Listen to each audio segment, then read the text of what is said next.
May 19, 1962, Madison Square Garden. Young nurse Margaret Chen had been backstage for exactly 17 minutes when the little girl in the white dress collapsed during Marilyn's Happy Birthday, Mr. President. The child was turning blue. Her lips, her fingertips. Classic cyanosis. Maggie dropped to her knees, pressed her stethoscope to the girl's chest, and heard the telltale whoosh of a ventricular septal defect. Congenital heart disease. Without immediate intervention, the child had minutes. What Margaret did next would haunt her for 60 years. The decision that saved one life but shattered everything she believed about the people we trust to protect us. Because when she looked up from that dying child, she saw JFK's personal physician holding a syringe filled with something that wasn't medicine. The night Margaret Chen learned that some secrets are worth killing for. Before we jump back in, tell us where you're tuning in from, and if this story touches you, make sure you're subscribed because tomorrow I've saved something extra special for you. The hook. The blood on Eleanor's hands had long since been washed away, but 60 years later, she could still feel its phantom warmth as she stared at the laptop screen. The cursor blinked mockingly in the search bar where she'd typed Marilyn Monroe Lost Footage 1962. Her arthritic fingers trembled over the trackpad. 3 results. Yesterday, there had been none. The first link made her stomach lurch. True Crime Confidential Podcast, episode 847. The Girl Who Never Existed. Eleanor's reading glasses slipped down her nose as she clicked play, her heart hammering against ribs that had grown fragile with age. Static filled her study, then a voice she didn't recognize, young, eager, hungry for secrets. This is Jake Morrison with True Crime Confidential, and today we're diving into one of Hollywood's most buried mysteries. What I'm about to share with you has never been heard before, never been seen, never been acknowledged by anyone still breathing. Until now. Eleanor's wheelchair creaked as she leaned forward. Through the floor-to-ceiling windows of her Hamptons estate, October rain lashed against glass like accusations she'd spent decades trying to silence. I'm holding a reel of 16mm film, Jake's voice continued. Kodak stock, professionally shot, with a timestamp that reads August 5, 1962. The same night Marilyn Monroe was found dead in her Brentwood home. But this footage, it shows something that happened hours before, something that 3 people took to their graves. Poor people, Eleanor thought bitterly. You forgot about me. She reached for her phone with shaking hands, then stopped. Who would she call?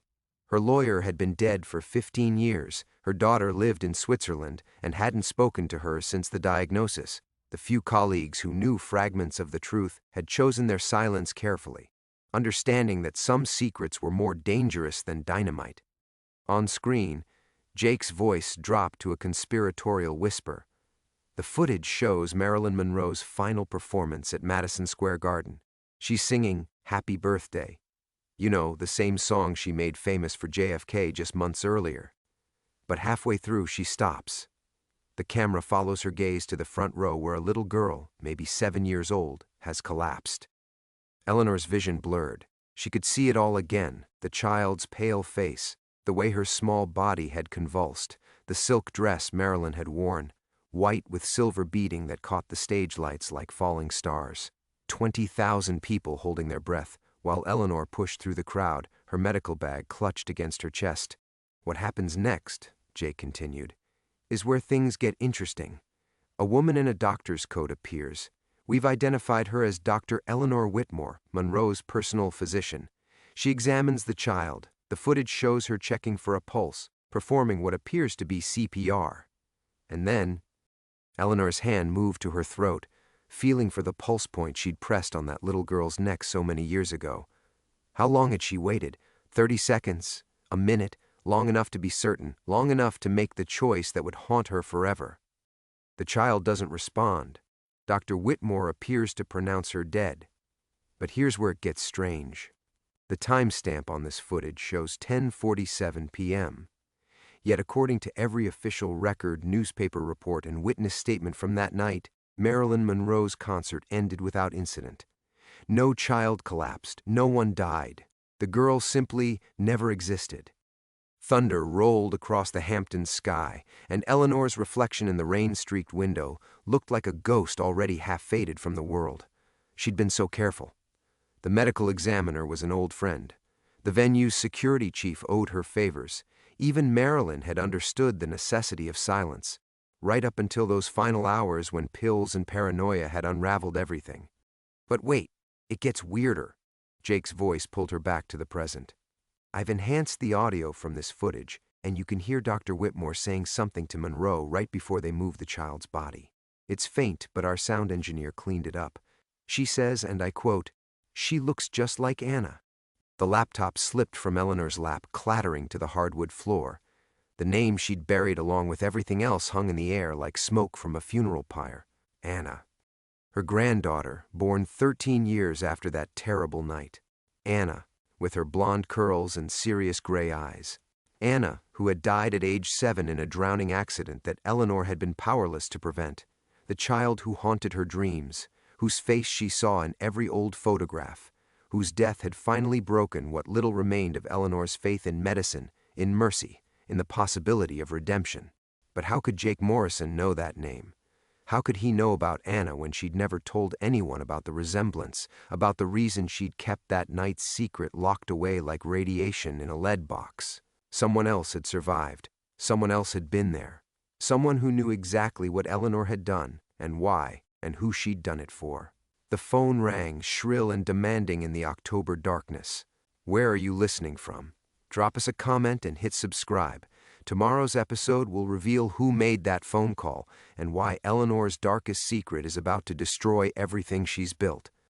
Eleanor's hand hovered over the phone, its shrill ring cutting through the study like a scalpel through silence.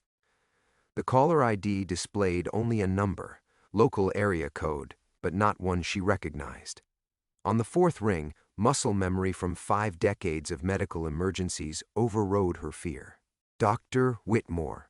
Her voice came out steady, professionally clipped, though her heart hammered against her ribs. Silence. Then breathing. Careful, measured, like someone choosing their words with surgical precision. "Hello, Eleanor." The voice belonged to a woman, elderly but sharp-edged, familiar in a way that made Eleanor's blood turn to ice water. She gripped the phone tighter, her knuckles white against the black plastic. "Who is this? Someone who remembers. Someone who was there when you made your choice." Eleanor's wheelchair creaked as she turned toward the rain-lashed windows. The Hamptons estate stretched into darkness, 3 acres of carefully manicured solitude she'd purchased specifically for its isolation. The nearest neighbor was half a mile away. No one could see her lights, hear her conversations, witness her ghosts. "I don't know what you're talking about." A soft laugh, bitter as medicine. "Oh, Eleanor. After all these years, are we really going to play pretend?" "I heard the podcast, too. Young Mr. Morrison is quite thorough, isn't he?" Eleanor closed her eyes, and suddenly she was back in that humid August night, the smell of cigarettes and champagne thick in Madison Square Garden's air. Marilyn's voice had been hypnotic, seductive, even while singing the innocent birthday song. The audience swayed like wheat in an invisible wind. 20,000 people unified by the spell of proximity to greatness, and then the child had fallen. She was already gone when I reached her. The words escaped before Eleanor could stop them, a confession 50 years in the making. Cardiac arrest. Congenital defect, most likely. There was nothing you could do? Or nothing you chose to do? The question hung in the air like smoke. Eleanor's gaze fell on the photograph sitting on her desk. Anna at 6 years old, gap-toothed and laughing, her blonde curls catching sunlight in Eleanor's garden. Taken just 1 year before the accident that had shattered what remained of Eleanor's world. "You don't understand," Eleanor whispered. "When I saw that child's face, you saw Anna." "Yes, I know." The resemblance was remarkable, wasn't it? Same bone structure, same coloring, same age she would have been if she'd lived past 1962. Eleanor's blood turned to slush. "What did you say?" "Oh, my dear Eleanor, you thought that child who collapsed was some random concert-goer's daughter, didn't you? Some tragic coincidence that reminded you of the granddaughter you'd lose 13 years later?" The phone slipped in Eleanor's sweaty palm. Through the speakers of her fallen laptop, Jake Morrison's voice continued narrating her nightmare. But the words seemed to come from underwater now, distorted and strange. The truth is so much more interesting than that. Eleanor forced herself to breathe, to think like the physician she'd once been. Facts, evidence, logic, that's impossible. Anna wasn't born until 1975. Time isn't as linear as we pretend, Eleanor. Especially when grief is involved. Especially when guilt carves channels deep enough to let the past bleed through. Rain hammered the windows with increased fury, and Eleanor caught her reflection in the glass. A ghost woman in a ghost house, haunted by ghost children who looked exactly alike across decades that shouldn't connect. Who are you? The question came out as barely a whisper. Someone who loved that little girl, too. Someone who watched you choose Marilyn's reputation over a child's life. Someone who's been waiting 60 years for the right moment to make you remember what it felt like to fail when it mattered most. Eleanor's study felt suddenly smaller, the walls closing in like the chambers of a heart under stress. The medical texts lining her shelves seemed to mock her. All that knowledge, all those years of training, and she'd still lost everyone who mattered. The podcaster, Eleanor said, understanding flooding through her like ice water. You're the one who gave him the footage, among other things. Jake Morrison is very ambitious, very thorough, very hungry for the truth. And I've been collecting evidence for a very long time. The line went dead. Eleanor sat in the sudden silence, surrounded by the detritus of her carefully constructed isolation. The laptop hummed on the floor where it had fallen, Jake's podcast still playing to an audience of shadows and regrets. Outside, the storm continued its assault, as if nature itself was trying to wash away the sins that clung to this house like barnacles on a ship's hull. She thought of Anna. Both Annas, separated by impossible years but sharing the same gray eyes, the same trust, the same faith in Eleanor's ability to heal what was broken. Both dead because she'd failed when they needed her most. The phone rang again. Eleanor stared at the phone, its electronic shriek echoing through the study like an alarm she couldn't silence. Her hand trembled as she reached for it, then pulled back. The caller ID showed the same local number, but now it felt less like a coincidence and more like a trap closing around her throat. On the 7th ring, she answered, "What do you want?" "To give you something that belongs to you." The woman's voice was calmer now, almost gentle. "Something I've been keeping safe for 60 years. Something that will help you understand what really happened that night." Eleanor's free hand found the armrest of her wheelchair, gripping it until her arthritic joints screamed. "I know what happened. I was there." "You were there for part of it. The part where you checked her pulse and felt nothing. The part where you looked into those gray eyes and saw Anna's face staring back at you. The part where you made the choice to let everyone believe she'd never existed at all." The storm outside seemed to pause, holding its breath. Eleanor could hear her own heartbeat in the sudden silence, irregular and weak, the rhythm of a heart that had carried too much guilt for too long. But you weren't there for what came after. Something cold crawled up Eleanor's spine. After? After you and Marilyn left with the body. After the venue emptied and the lights went dark. After the coroner's van drove away with an empty gurney and falsified paperwork. The woman's voice dropped to a whisper. You weren't there when she came back. Eleanor's vision grayed at the edges. This was impossible. Medically, logically, rationally impossible. She'd checked for a pulse, for breathing, for any sign of life. The child had been gone. Pupils fixed and dilated, skin already cooling, the unmistakable stillness that marked the boundary between being and nothing. That's not, children don't just, she couldn't finish the sentence.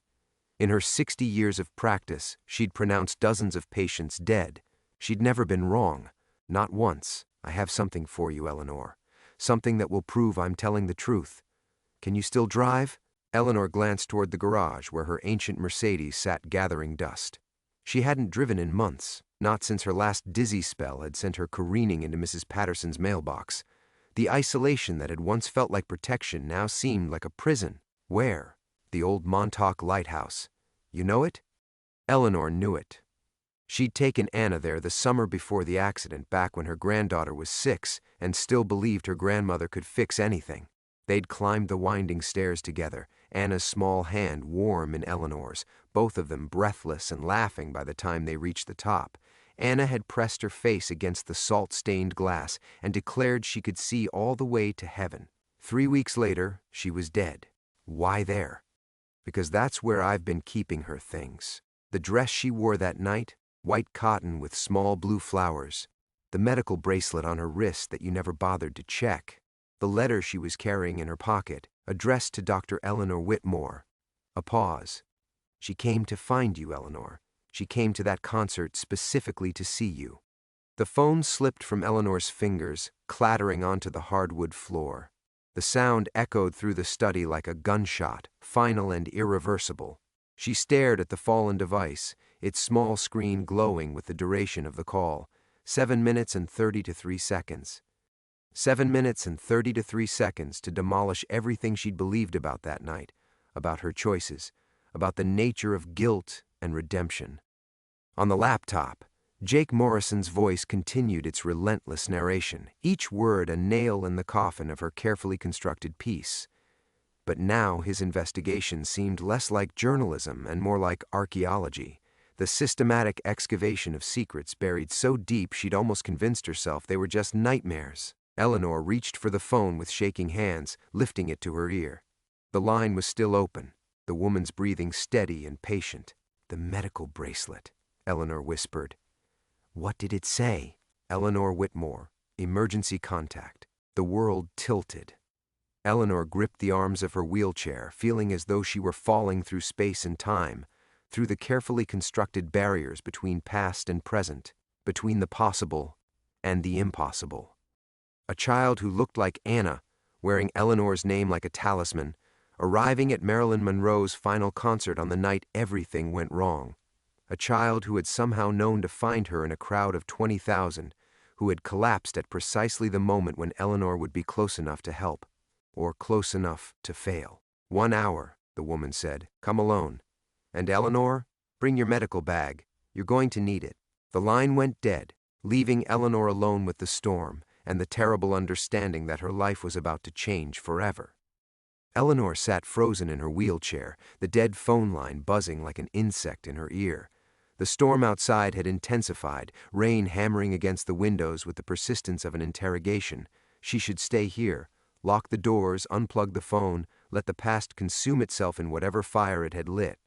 She was 73 years old, for God's sake. Too old for midnight drives to lighthouses, too old for confronting ghosts, too old to keep running. But her hands were already moving, muscle memory overriding rational thought as she transferred from wheelchair to the motorized scooter she kept for emergencies. The medical bag sat in her bedroom closet where it had gathered dust for 5 years, a relic from the days when she still believed she could save people. The house felt different as she navigated its familiar corridors, smaller somehow, as if the walls were contracting around her secrets. Every photograph seemed to watch her pass. Her late husband in his Navy uniform, her daughter's wedding portrait, and there, on the hallway table, Anna's school picture from first grade.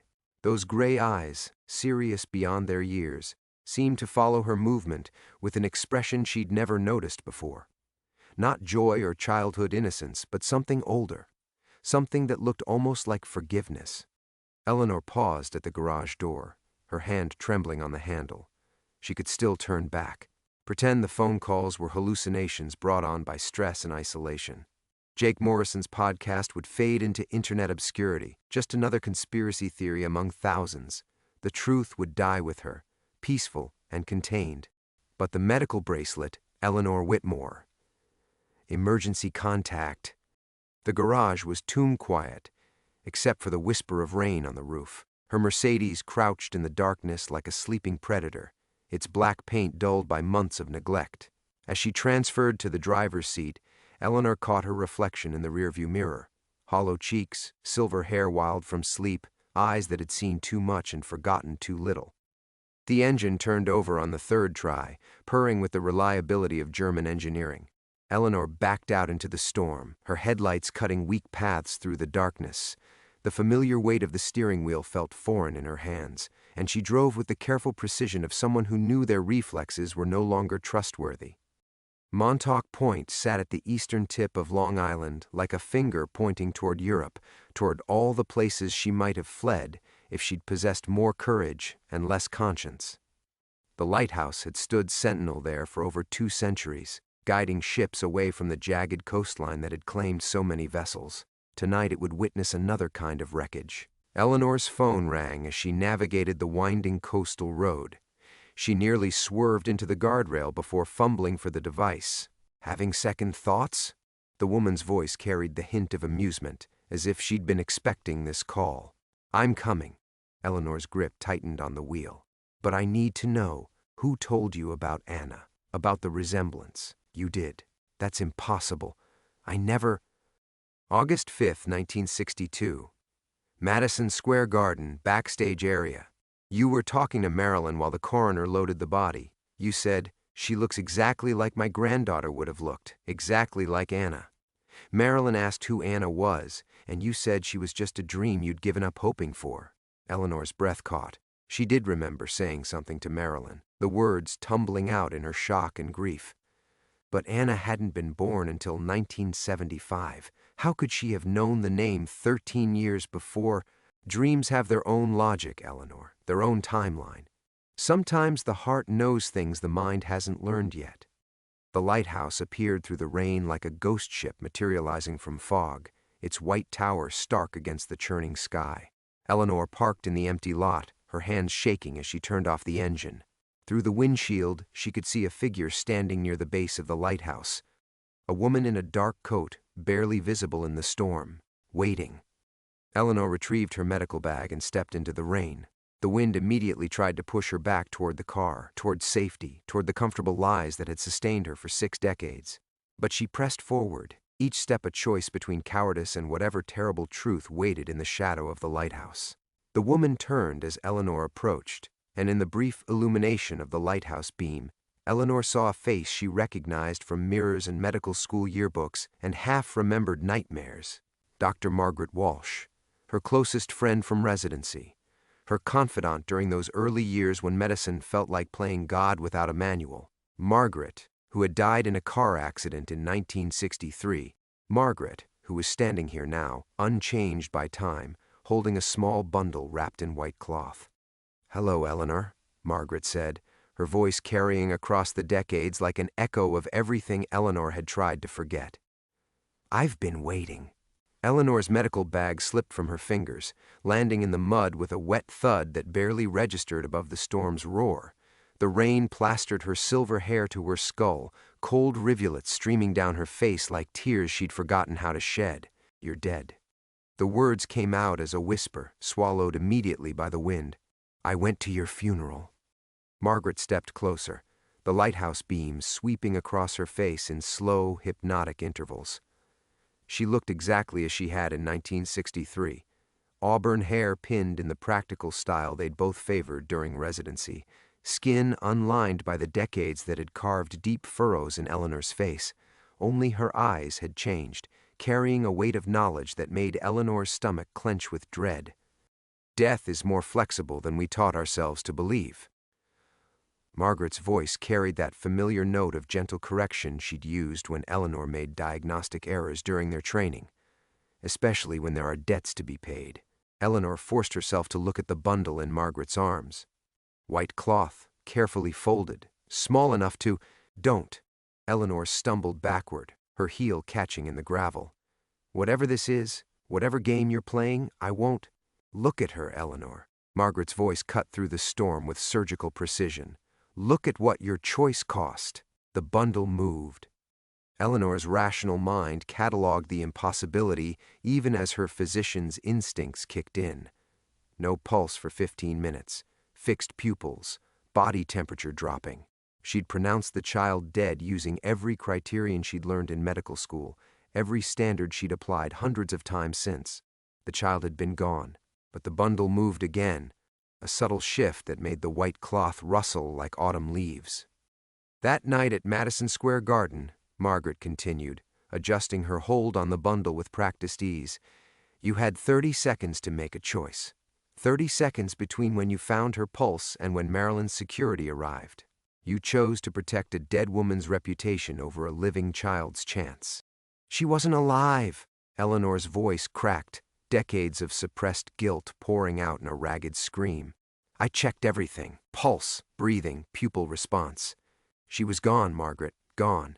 Her heart had stopped, yes. But cardiac arrest isn't the same as death, is it, Eleanor? How many patients did you resuscitate during your career? How many times did you bring someone back from that gray space between breathing and not breathing? The lighthouse beam swept over them again, and in its brief illumination, Eleanor saw Margaret's expression, not accusatory, but infinitely sad. The face of someone who'd carried unbearable knowledge for 60 years. You know the answer, Margaret continued. You know because you checked your watch when you found her, 11:47 p.m. The security guard reached you at 11:48. The coroner was called at 11:52. But nobody began resuscitation efforts because by then, everyone believed she was already dead. Eleanor's legs gave out.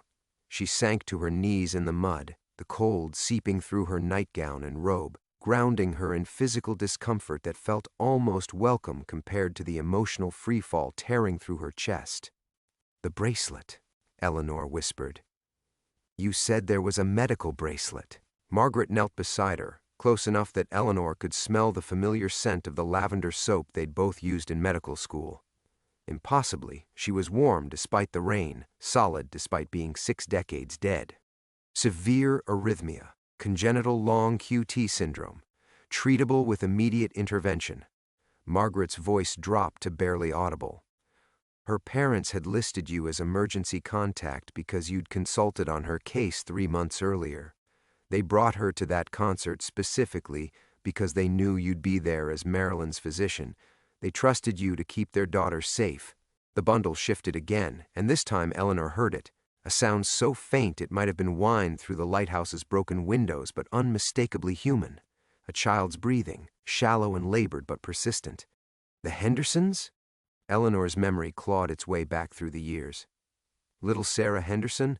But her parents said, they told me she'd moved to California. They lied to protect you from the guilt, from the knowledge that their daughter spent the rest of her life in a vegetative state because 30 seconds made the difference between brain damage and full recovery.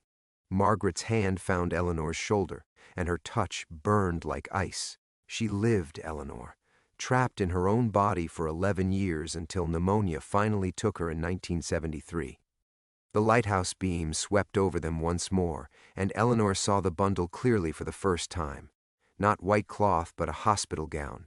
Not a memory or hallucination, but Sarah Henderson as she'd been. 8 years old, blonde curls matted with rain, gray eyes open but empty of everything, except the terrible patience of the irreparably broken. Now, Margaret said, rising to her feet with the bundle still cradled in her arms, you're going to learn what 60 years of half-life feels like.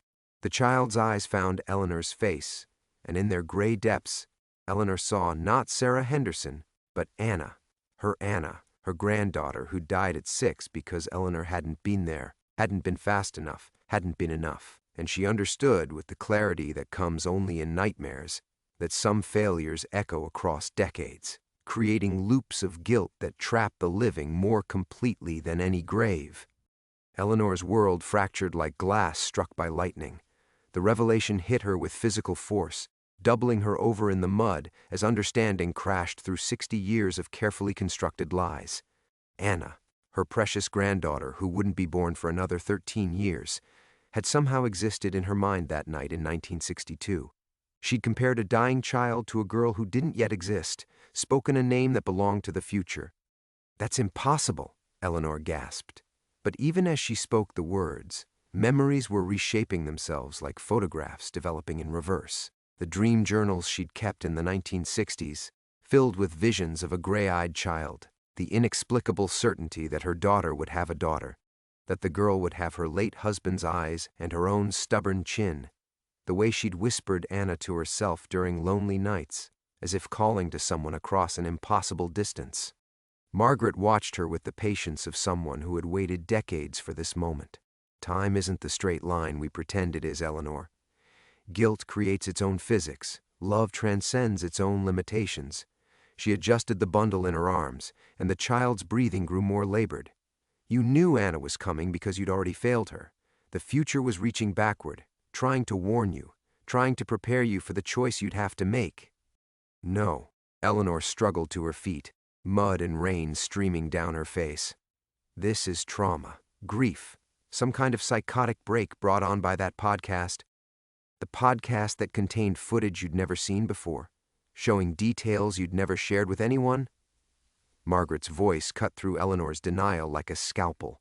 Jake Morrison found that film in Marilyn's personal effects, donated to UCLA 3 months ago.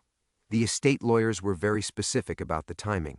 No one had access to those reels until this year. Eleanor's mind reeled through the implications. She'd told no one about comparing the child to her future granddaughter. The conversation with Marilyn had been private, drowned out by the chaos of that terrible night. Yet somehow Morrison's source had known about Anna, had connected her to Sarah Henderson's death with surgical precision. "Who's your source?" Eleanor demanded. "Who's been feeding Morrison information?" Margaret smiled, and for the first time, Eleanor saw something cruel in her old friend's expression. "You still don't understand, do you? After all these years, you still think you can diagnose your way out of guilt." She shifted the bundle, and the child's eyes tracked toward Eleanor with an awareness that made her blood freeze. "There is no source, Eleanor. There never was." The lighthouse beam swept across them again, and in its stark illumination, Eleanor saw something that stopped her heart. The bundle in Margaret's arms was empty. The white cloth held nothing but rain and shadow, shaped by intention rather than substance. But the breathing continued, the sound coming from everywhere and nowhere, from the storm itself. Jake Morrison exists. His podcast is real. But the footage? Margaret laughed, a sound like breaking glass. "You created that, Eleanor. Every frame, every detail, pulled from the guilt you've been feeding for 60 years. You've been so desperate to confess, so hungry for punishment, that you manifested your own judgment day." Eleanor staggered backward, her mind grasping for anchor points in a reality that was dissolving around her. The phone calls, the mysterious source, the impossible footage showing angles that shouldn't have existed. All of it born from her own fractured psyche, guilt given form and voice. "The medical records," she whispered. "Sarah Henderson's condition. Real. Her death was real. Your failure was real." Margaret took a step closer, and Eleanor could see through her now, the lighthouse beam revealing the storm-lashed rocks beyond. "But everything else? The elaborate conspiracy you've imagined? The careful orchestration of your exposure? That's just your mind finally refusing to carry the weight anymore." Eleanor's legs buckled. She fell to her knees again, the cold mud seeping through her nightgown like truth seeping through denial. 60 years of isolation, of carefully managed guilt, of telling herself she'd made the best choice possible with the information she had. All of it crumbling under the weight of one terrible recognition. She'd wanted to be caught. She'd wanted to be punished. She'd been so desperate for absolution that she'd created her own confessor. "The podcaster doesn't know about Anna," Eleanor said, the words coming out flat and defeated. "He doesn't know about the comparison I made. He's investigating Marilyn's death, nothing more." "Nothing more," Margaret agreed, her voice already growing distant as the storm began to recede. "Just another conspiracy theorist chasing shadows. But you? You've been chasing something far more dangerous." Eleanor looked up at her dead friend, at the empty bundle, at the lighthouse that had witnessed countless wrecks and offered salvation to none. "What?" "Forgiveness," Margaret said, and began to fade like morning mist. "The one thing that was never yours to give." The lighthouse beam swept across empty air where Margaret had stood, leaving Eleanor alone with the storm and the terrible weight of understanding. She remained on her knees in the mud, rain washing down her face like the tears she'd forgotten how to shed, staring at the space where her hallucination had delivered its final judgment. Forgiveness. The one thing that was never yours to give. The words echoed in her mind as she slowly pulled herself to her feet, her arthritic joints screaming in protest. Her nightgown clung to her skeletal frame, transparent with rain, but the cold felt distant now, irrelevant compared to the ice spreading through her chest as reality reasserted itself with brutal clarity. Jake Morrison was real. His podcast was real. But the elaborate conspiracy she'd constructed around his investigation? The mysterious source with impossible knowledge? All of it had been her own guilt, finally too heavy to bear, manifesting as the confession she'd never had the courage to make. Eleanor stumbled toward her Mercedes, each step a negotiation with legs that no longer seemed to belong to her. The car sat like a faithful animal waiting for its master's return, headlights cutting through the rain toward the road that would take her home to her empty house, her silent rooms, her carefully preserved lies. But as she reached for the door handle, her phone rang. The sound cut through the storm like a blade, sharp and insistent. Eleanor stared at the device in her trembling hand, watching Jake Morrison's name appear on the screen with the inevitability of sunrise. Real. He was real, and he was calling, and somewhere in the space between her manufactured guilt and actual guilt lay a truth she hadn't yet faced. "Dr. Whitmore?" Morrison's voice carried an urgency that made her stomach clench. "I've been trying to reach you for hours. Something's happened, something I need to show you before tomorrow's episode airs." Eleanor pressed her back against the car, using its solid metal frame to anchor herself in a world that kept shifting beneath her feet. "What kind of something?" "I found her, Dr. Whitmore. I found Anna." The phone slipped from Eleanor's fingers, clattering against the wet pavement. Through the speaker she could hear Morrison calling her name, his voice tiny and distorted by distance and rain. She bent to retrieve the device with movements that felt disconnected from her own will, as if she were watching someone else's hands perform the necessary motions. "That's impossible," she whispered into the phone. Anna was alive," Morrison said. "Anna Henderson is alive, Dr. Whitmore, living in Portland under her married name. I've been trying to verify the connection for weeks, but the medical records were sealed. Then tonight she called me. She said she'd been having dreams about that night at Madison Square Garden. Dreams about you." Eleanor's knees threatened to buckle again, but she locked them in place through sheer force of will. Anna Henderson, not Anna Whitmore, her granddaughter who died in 1987. Anna Henderson, Sarah's sister, the child who'd been standing next to the stage when her little sister collapsed. "She wants to meet with you," Morrison continued. "She says she has something that belonged to Marilyn, something she's been carrying for 60 years. Dr. Whitmore, are you there?" Eleanor stared at the lighthouse, its beacon sweeping across the churning sea with mechanical precision. How many ships had it guided safely to shore? How many had it failed to save? The mathematics of rescue versus loss played out nightly against the indifferent darkness. "Dr. Whitmore, I'm here." Eleanor's voice came out as barely a whisper. "Where does she want to meet?" "The Carlisle Hotel, Marilyn's old suite, 35A. She said you'd understand why." Eleanor understood. The Carlisle had been Marilyn's refuge during those final months, the place she'd retreated when the world became too much to bear. Eleanor had made house calls there dozens of times, climbing the elegant stairs to that quiet suite where America's most famous woman had practiced being human in private. "Tomorrow night," Morrison continued. 8 o'clock. She'll be waiting." Eleanor ended the call without responding and stood in the rain, watching the lighthouse beam cut through the darkness with its ancient promise of guidance. She thought about Anna Henderson, not the phantom granddaughter her guilt had conjured, but the real 8-year-old girl who'd watched her sister die, while Eleanor made the calculations that would haunt them both for 60 years. The drive home passed in a blur of rain-slicked roads and streetlights bleeding yellow through the windshield. Eleanor's hands moved the steering wheel with autopilot precision, while her mind grappled with the terrible possibility that her long isolation was finally ending. That tomorrow night she would face not her own manufactured judgment, but something far more dangerous, the truth, delivered by someone who'd been carrying it just as long as she had. As she pulled into her driveway, Eleanor realized that Margaret's final words had been wrong. Forgiveness wasn't hers to give, but it might, terrifyingly, still be hers to receive. Climax. Eleanor sat in her darkened living room for the remainder of the night, watching rain streak down the windows like tears she couldn't shed. The grandfather clock in the corner marked each hour with solemn precision, 3 a.m., 4 a.m., 5 a.m., while she remained motionless in her leather armchair, still wearing the mud-stained nightgown from her encounter at the lighthouse. By dawn, She had made her decision. The Carlisle Hotel rose before her like a monument to carefully preserved secrets. Eleanor stood on the sidewalk at 7:45 p.m., watching uniformed doormen guide guests through the elegant entrance with practiced deference. Her hands trembled as she gripped her medical bag, the same black leather case she'd carried to this hotel dozens of times in 1962, when Marilyn had needed someone who understood that fame was just another form of illness requiring treatment. Suite 35A.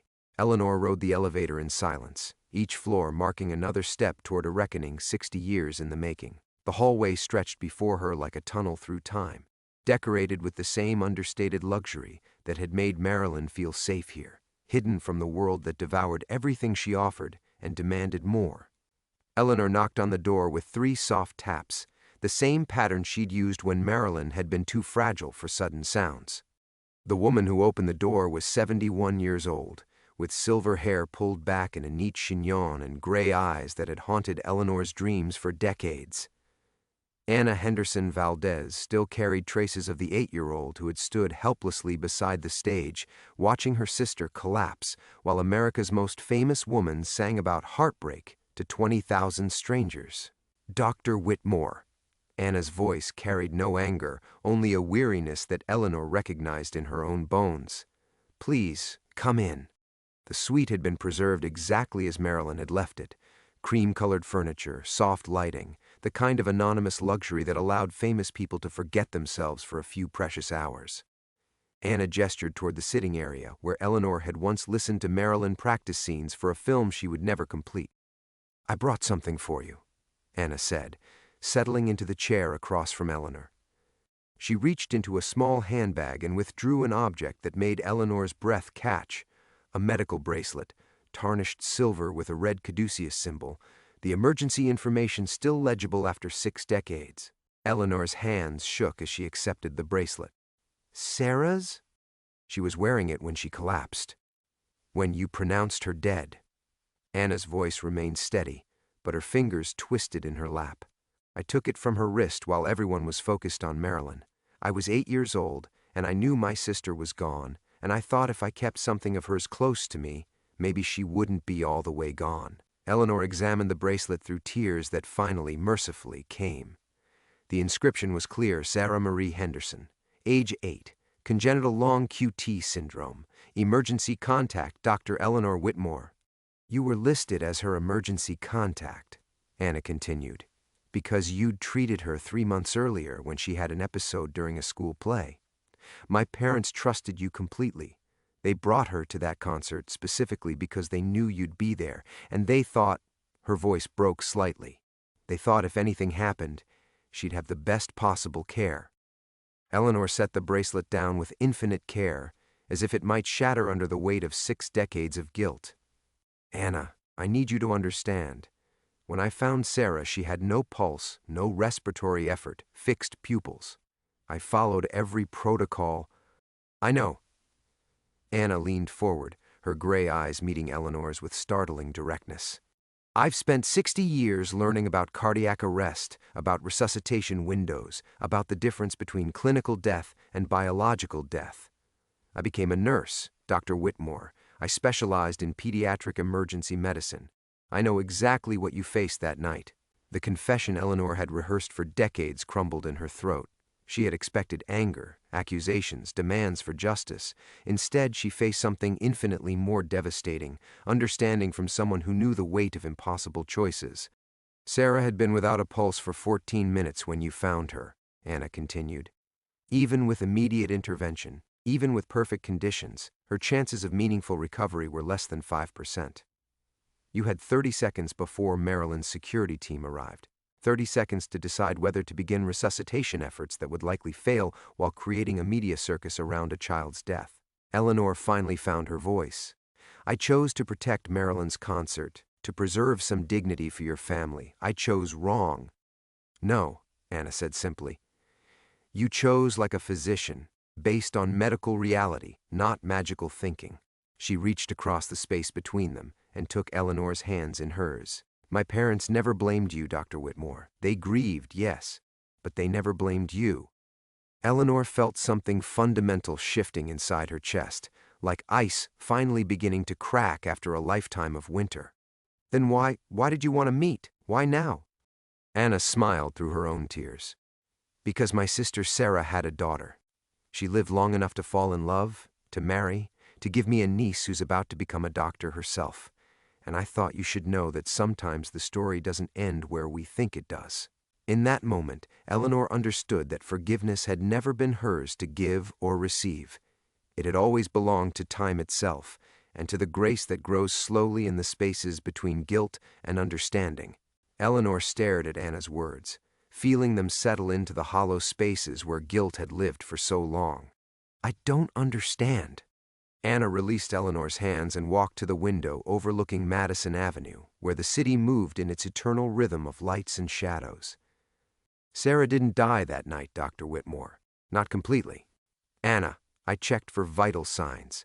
I followed every protocol. I know you did. Anna turned back, her face soft with something Eleanor had forgotten existed. Peace. But what you couldn't have known, what none of us knew until years later, was that Sarah's collapse triggered something the doctors called a suspended animation state.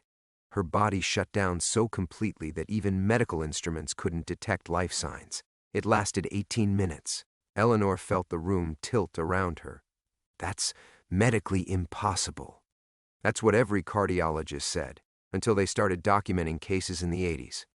Extreme hypothermic responses in children with congenital heart defects, the body's last-ditch effort to preserve brain function.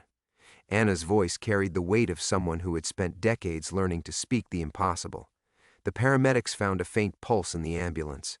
Sarah survived, Dr. Whitmore. She lived to be 63. The medical bracelet seemed to pulse in Eleanor's palm like a beating heart. 60 years of self-imposed exile, 60 years of carrying the weight of a child's death, and Sarah Henderson had been alive all along. The irony was so profound it felt like divine intervention dressed as cosmic joke. Why didn't you contact me? Why didn't your family? Because we thought you knew. Anna's laugh held no bitterness, only the exhaustion of carrying someone else's guilt for too long. We assumed the hospital had updated you, that you'd received the medical reports. When you never reached out, when you disappeared from practice so suddenly, we thought— She paused, choosing her words carefully.